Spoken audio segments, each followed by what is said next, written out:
raised a very interesting point because apartment houses present some real security issues with maison keying. Several years ago, we looked at the compromise of master key systems in the United States. And as you're aware, in mechanical locking systems, this is a huge problem because if I have one key for my apartment or office in a master keyed environment, I can easily decode the top-level master key for that entire facility and compromise all the security. You can't do that with an electronic access control system. No, you can't. And this really, from my standpoint, of course, translates into huge liability issues for apartment owners, commercial facilities. If they have systems that can be compromised and they're aware of this and they're putting their tenants at risk, they can be liable. And so yet another... And with all the implications that that has with insurance companies, et cetera, et cetera. Yes. So you're a consumer. How do you select a system, Salto versus all your competitors? This is becoming a huge industry. How does one begin to assess who do you do business with and why? Okay. Well, it depends on, Mark, the definition here of the consumer. What sort of buyer am I talking to? Small business, medium-sized business. Okay. Okay. Well, normal implementation, not a huge facility, not a Heathrow Airport. Okay. Let's just talk about commercial enterprises. Let's not talk about government at this point because they have other requirements. You're a business manager in a facility that has 500 doors. Okay.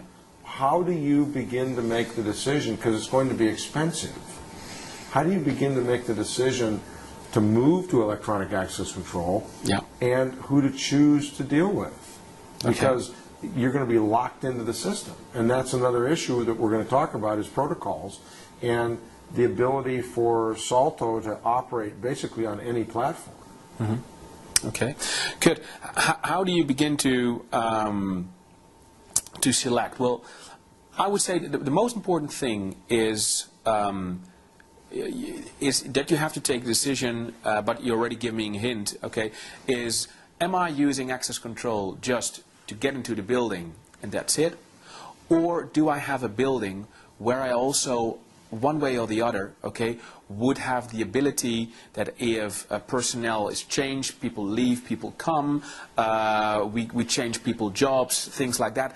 If later on I have a total flexibility of taking away credentials from some people, giving new ones to new people, changing the locking profiles of the different people that go through my building, if that is an issue, if key control is an issue, let's forget about access control for a second. Access control was resolved before Salto. If you want a wall reader on the wall to get into your building, you don't necessarily need Salto. And don't think that I've gone crazy now, that I don't want that business. I also want that reader, and we can do that. But if you just want 1 or 2 or 3 readers on your building, that was resolved before Salto. Key control is a much bigger issue, which was not resolved. Because although a lot of these electronic locking offers say that they have flexibility, either through self-programming or through a little piece of software, that flexibility was what I called, was obtained by management by walking around. Because every time that you had to make a change, okay, you had to inform the lock, the battery-operated lock. Why? These systems are based on whitelist systems. So they will allow cards to go through that are in the memory of that specific lock. Okay, so that is the first thing. So if you go to ask for somebody, and if you ask them and you say, how many cards can go through a door? If they give you an answer in the range of somewhere between 100 and 5,000, okay, you're buying the wrong system. Because simply by defining that there is a limit to how many people can go through the lock, it means that it is an electronic lock based on a whitelist system, which always makes you have to go to the door.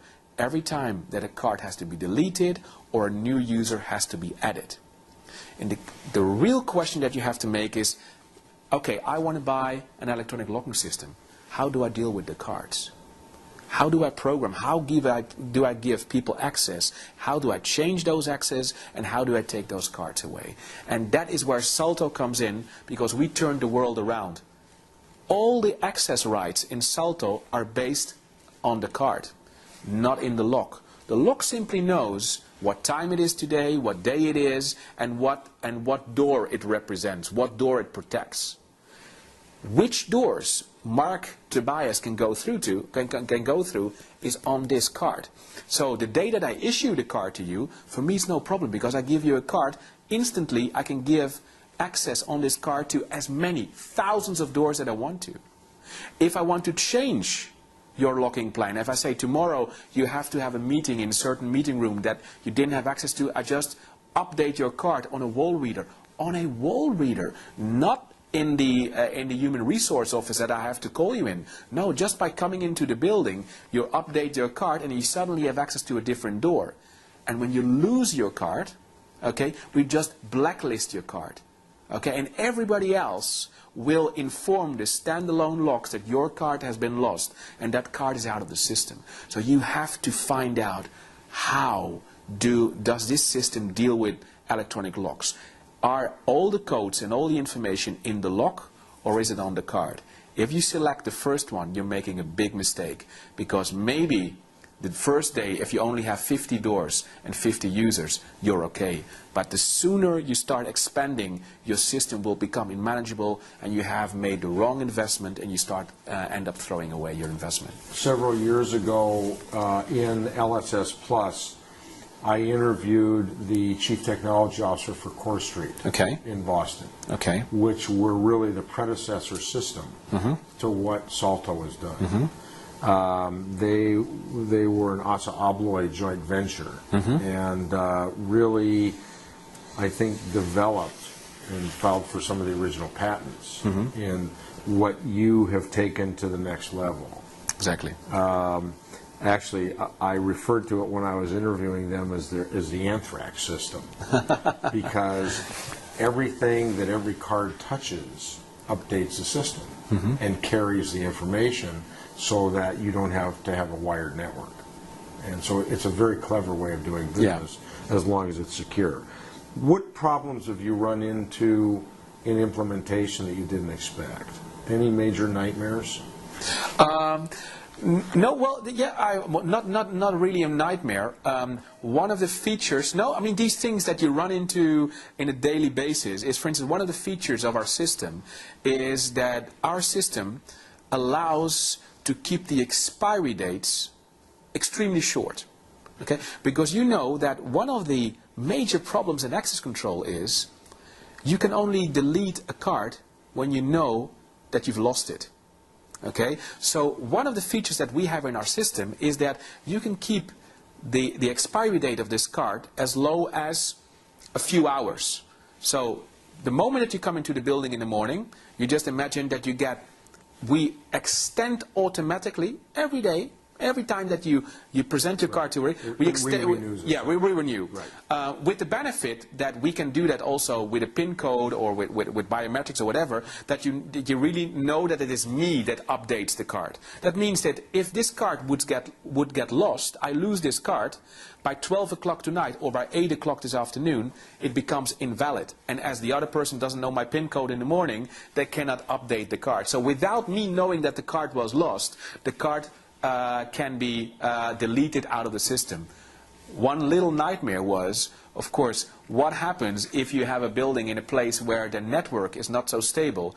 People come in the morning, the network is down just the moment that I come in. I didn't get an update, so the card, I could not open the front door of the building.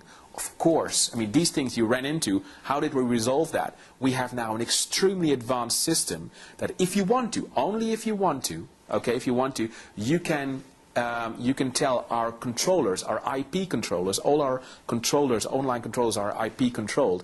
You can say, if the moment that a card that has been expired but was not blacklisted, so it was not deleted, it has expired. At that moment, the system is offline, the controller itself is able autonomously to extend the expiry date for a few hours so you can gain access to the building. But that was, for instance, something that we didn't think of in the first moment, and that we ran into the real world, as you like to use that word, into a real world situation. So that was not really a nightmare, but it was... It was for the employees that couldn't get through this. Yes.